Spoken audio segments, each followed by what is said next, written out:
statement yang tidak masuk dalam hukum di Indonesia. Nah, apakah karena tidak masuk, makanya disampaikanlah oleh kedua orang ini untuk adu bluffing atau adu gertak? Di Mas Arswendo bagaimana? Enggak, ini cuma orang panik kalau yang begitu. Kalau logika itu nggak muncul, seperti kita serahkan ke hukum atau biar KPK yang mengurus, ini benar kan? Kasus ini benar. Tapi kalau digantung di Monas seperti tadi juga nggak ada kan urusan kita gantung. Sumpah pocong nggak dikenal. Bisa aja mereka nanti akan bisa. Kalau saya memang bersalah, saya mau disunat 2 kali. Loh, kan nggak ada hubungannya. Misalnya kan. Mungkin karena memang apapun yang mereka katakan selalu direkam oleh media. Oh iya. Akhirnya mereka memanfaatkan ini. Kalau bisa memanfaatkan ini baik, terutama Bung Anasnya ini akan bagus. Kalau nggak ya susah lah. Ini kan kecuali seperti tadi dengan gagah. Dia bilang, enggak, nih, lihat rekening saya. Susah lihat rekening. Nah, jadi kontrol di pengadilan bagaimana nih? Jadi kan kalau kita mendengar persidangan kemarin, yang terungkap di persidangan bahwa itu belum tentu kebenaran ya, sekali lagi belum tentu salah. Bahwa Anas itu sebagai salah seorang pemilik PT Anugrah. Iya. Tidak pantas lah. Anugrah Nusantara. Itu benar, tapi tidak pantas. Terus dalam kaitan itu, sebenarnya apa salahnya sih kalau memang pemilik PT Anugrah mengakui saja itu memang kepemilikan, tapi belum tentu PT Anugrah ini terlibat dalam kasus korupsi. Kan kasus PT Anugrah ini tidak pernah disebut sebagai pihak yang menerima proyek Hambalang. Bukan, Wisma Atlet. Yang gede Wisma Atlet, yang gede Hambalang. Terus kemudian hal lain adalah kalau dilihat kepada bukti yang dihadirkan ke pengadilan kemarin transaksi jual beli saham, Anas pun hanya membeli 30% dari itu, bukan pemegang kendali. Nah, kemudian Anas tidak duduk sebagai pengurus dan baik sebagai komisaris maupun direktur. Ini pengacaranya Anas? Bukan. Kalau saya lihat di situ. Nah, seharusnya Anas menurut hemat saya tidak perlu lari dari pengakuan itu, karena kan ada bukti itu. Mengaku saja, tinggal dibuktikan bahwa ada nggak keterlibatannya dalam korupsi gitu. Jadi dalam konteks itu menurut hemat saya tidak perlu lari tentang kepemilikan itu, karena itu jika benar dokumen itu, kecuali dokumen palsu bahwa Anas pernah membeli saham 30% gitu. Apalagi dia bilang dia bisa berdalih bahwa saya tidak ikut operasional, tapi iya benar saya pemilik. Tapi apakah bisa dilakukan dalam proses pengadilan sudah masuk di agenda yang sekarang seperti ini? Sekarang sudah tidak. Tinggal sebenarnya Anas melakukan, kalau menurut hemat saya melakukan konferensi pers, panggil media massa, nanti akan datang ke penegak hukum seperti yang beliau sarankan tadi. Dan benar. Bahwa memang benar saya salah satu pemegang saham. Misalnya benar. Ini maaf. Salah satu pemegang saham Anugrah Nusantara. Saya pegang 30% selalu itu.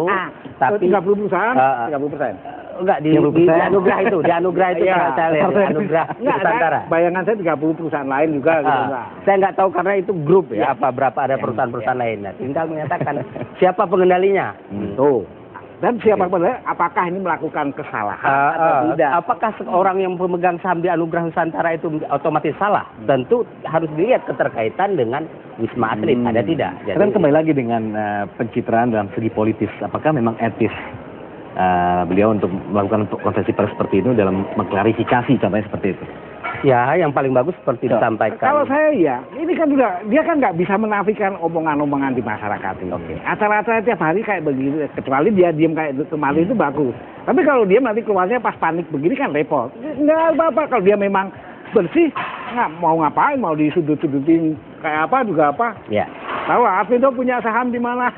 Punya saham di mana ya nggak ada. Jadi mana-mana gitu. Ini sebetulnya ya supaya kita masyarakat ini merdekakan, dicerahkan, diberi informasi yang benar. Ketika sumpah potong ini logikanya beda, paradigmanya itu beda. Jadi kita lagi ngomongin ini kayak lucu-lucu itu ada tukang siomay lewat nih. Saya gitu, Bang minta nasi goreng. Tukang siomaynya jawab, nah ada, saya jualannya siomay bukan nasi goreng. Ya udah, nasi goreng pedas ya Bang. Nah, cepat ya Bang. Nah, ini kan nggak nyambung. Ini yang sebetulnya nihil log itu di sini. Dialog adalah kita ngobrol. Monolog masih kita menirukan suara orang lain. Tapi ini nihil, omongan ini nihil. Nggak ada hubungannya sama. Nggak perlu dinilai lebih jauh tentunya. Jadi kan kalau menurut hemat saya, Anas ketika mengatakan bahwa gantung saya di Monas, kalau saya ada korupsi 1 rupiah pun, itu sebenarnya Anas sudah menanggapi. Nah, tanggapilah secara lebih proporsional, lebih tepat. That's all. Itu. Yang disampaikan ya, konferensi pers pada media dan juga secara gamblang, setidaknya jika memang memiliki. Jadi bisa 2 tanggapan Anas, bahwa saya tidak pernah punya saham 1 rupiah pun di Anugerah Nusantara, atau saya memang pemilik saham, tapi saya tidak terkait dengan kasus korupsi apapun. Karena selama ini tahun ini ya buktikan nggak pernah rapat kayak atau apa soal mobil. Sederhana kan, itu data faktanya ada, tinggal ya apa tidak. Itu keren. Kemudian dari pihak dari Nazarudin sendiri sebenarnya apa lagi sih yang harus segera tentunya disampaikan dalam pengadilan yang sudah berjalan seperti ini, khususnya untuk supaya masyarakat juga clear, tidak hanya melihat sebuah tontonan persidangan yang ujung-ujungnya ya. Oh enggak, ini ujung-ujungnya ini simpati atau orang paling tidak menunggu apalagi dari Nazarudin. Ini bintangnya, panggungnya, sorotnya ke Nazarudin lebih positif daripada yang dia sebutin. Saya ingin melihat begini, ini satu kemampuan yang luar biasa dari Nazarudin, bahwa ketika awalnya tuduhan menimpa kepada dia, opini masyarakat 1001 kepada dia, sekarang berbalik. Nazarudin seolah-olah seperti pahlawan yang membongkar bla bla bla sekian banyak, yang lain menjadi terjepit. Nah, ini suatu belum tentu benar, belum tentu salah. Tapi opini itu sudah berhasil oleh Nazarudin. Ya. Nah, dalam persidangan ke depan, ini kan rumor di luar 1001 rumor. Banyak. Ada yang mengatakan Nazarudin dimanfaatkan oleh salah satu pimpinan-pimpinan yang ada Demokrat juga. Itu benar apa rumor? Makanya rumor-rumor cerita 1001. Benar, saya kira benar. Saya nggak berani menjamin benar. Ini omongan bercanda. Omongan bercanda. Kalau omongan bisa juga benar. Bisa benar. Bisa terus-menerus dimanfaatkan oleh orang itu untuk ngomong. Sehingga kan kalau kita lihat omongan Nazarudin ini kena ke siapapun. Kena ke Pak Pasek, kemana ke Didi Irawadi, kena kemana itu. Nah, jadi ke Demokrat lah ini ya. Sesama Demokrat semua yang kena oleh omongan Nazarudin. Ada juga Demokrat yang nggak kena. Ada yang tidak tersentuh juga gitu ya. Mungkin belum. Jadi kalau kita lihat peta di Demokrat itu katanya ada kubu-kubu, maka yang dihantam habis oleh Nazarudin ini adalah kubu Anas, katanya sih ya. Dan dimanfaatkan oleh kubu lainnya. Ini tentu omongan-omongan yang liar masih, belum tentu ada nilai kebenaran. Nah ini dia, ini berkembang semakin jauh dan kita harapkan tentunya proses persidangan bisa clear juga dalam mengungkap hal ini semua. Persidangan clear atau tidak clear itu sudah jalan. Dan ini keuntungan masyarakat mengetahui sebetulnya gimana atau memberikan penilaian, ya kan? Jadi intinya jangan peduli dengan statement-statement yang di luar hukum seperti tadi. Itu udah seneng aja lah kita dengernya, seneng saja itu.